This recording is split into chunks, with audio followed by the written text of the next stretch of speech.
I'm Jodie, and along with my husband Gavin, we are the core officers up at Karratha in the northwest of WA. Karratha is about 1,600 kilometres north of Perth. It is, I believe, the most isolated Salvation Army centre, and our closest Salvation Army neighbours are 1,100 kilometres away. The Karratha community is known to be a transient community. We're very rich in mineral resources, so it's not a place you come to retire to, it's a place you come to work. That means there's the opportunity to have very high incomes, and so in the Port of Dampier we found out that that is in the highest ranking of socioeconomic advantage in Australia. Unfortunately though, in Karratha, we also have the lowest ranking socioeconomic of disadvantage in Australia. So we have the haves and we have the have-nots.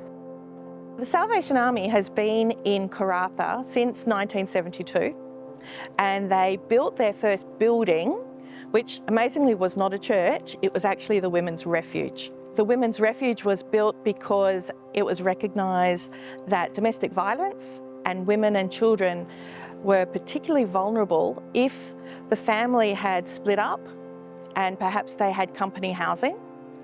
If the family separated, the working spouse could go and say, I'll have single workers accommodation, and that left generally the mother and the children without accommodation in a very remote place with very little support. Unfortunately, we've had to grow that service, and it's expanding to be almost the size of a little village. So we will have 14 units able to accommodate 14 families, but we've also expanded to include a youth service, a youth crisis housing service. The ministries that the Salvation Army are currently running in Karratha include a free community breakfast on Thursdays, and we have a free community lunch on Fridays.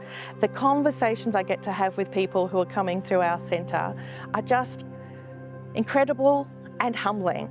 So we've had some people come through who have shared with us that they come there because they feel safe, they feel welcomed, they feel like they're listened to.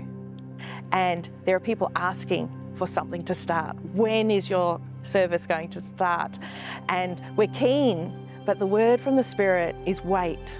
Wait, because we need to see the real situation, the real people, not just the face that Karratha shows the tourists.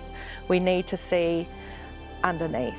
And so as hard as it is, we're waiting, but in that waiting, we've been given amazing opportunities to have conversations and to do life with a family here and an individual there, that if we just jump straight into replicating what we've done elsewhere, I don't think we would have been building those relationships. So waiting is proving good, but it's difficult. I am excited to see where we're going to be on the next part of the journey, rather than just duplicating what has been. I believe something incredible is going to happen in this space. We're going to be doing so much more than bringing hope. We're going to see lives transformed, and that's exciting to get to be a part of that.